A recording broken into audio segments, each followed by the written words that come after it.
bombardment of the territory shows no sign of slowing. An Israeli airstrike targeted another high-rise tower block. A 14-storey Sharouk Tower was destroyed around 90 minutes ago. 30 minutes earlier, Israeli jets partially bombed the building as a warning for people to evacuate. Hamas has launched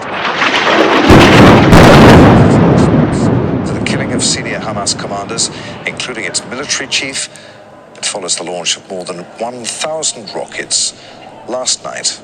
5 civilians and a soldier were reported killed in Israel. We're not sure whether that was another missile attack that brought the building down completely, but it has now gone. It was a missile, I'm being told.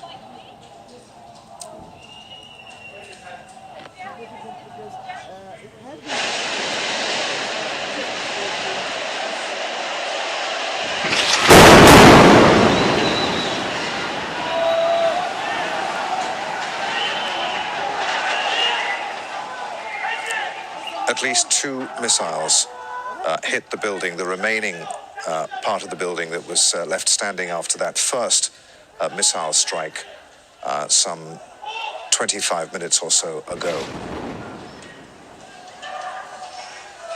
All right, I was telling you about missiles being fired from Gaza into Israel.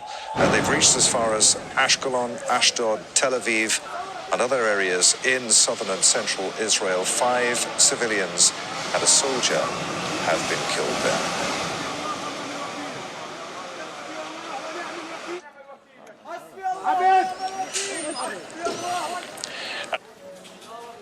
This is an issue which is also very much occupying the Israeli government. It's a crisis of a related but different kind, one within the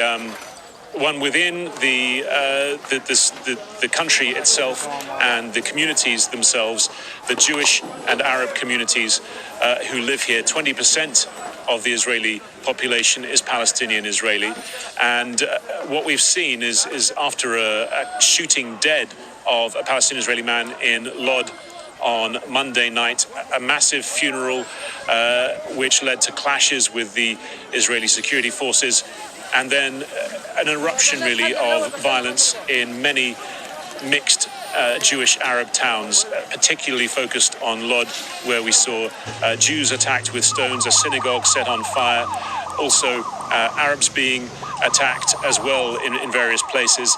And so this is a real crisis for the government. They have instituted a civil emergency in Lod. They've put a curfew in place due to come into force at 8 p.m. tonight, so less than an hour away. And 3 other cities as well. The border force, usually used in the occupied West Bank, they have been deployed to try to restore order. The Prime Minister Benjamin Netanyahu pledging to use an iron fist to do so. Well, to start with that point, there were efforts, we understand, from the Egyptians who have acted as mediators in the past during these, it's difficult to say these sorts of escalations because this is an extremely unusual, rare and enormous one. But yes, there were efforts by the Egyptians to try to mediate, but there seemed to be very little will to step back from the brink, and those efforts, in the short term at least, have failed. As for the impact of what's been coming out from Gaza, as you say, more than 1,000 rockets, an enormous weaponry coming out of Gaza, targeting Israeli cities. Most notably, there was that double barrage in the middle of the night and earlier in the evening on Tel Aviv. We've seen 5 Israeli civilians killed in those rocket strikes. The most recent were overnight in Lod as well. A father and his young daughter, both of them Palestinian Israeli citizens. And then there was another attack early this morning when an Israeli military jeep came under fire from an anti-tank missile, and 1 soldier confirmed killed. 2 others were injured, one of them critically. And so, as I've been saying, that there is just a feeling that more and more of this is what we can expect in the coming days.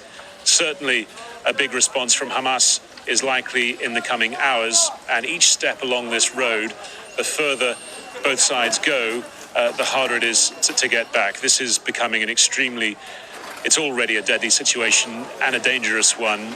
It's almost looking irreversible that there will be a still bigger conflict on the way.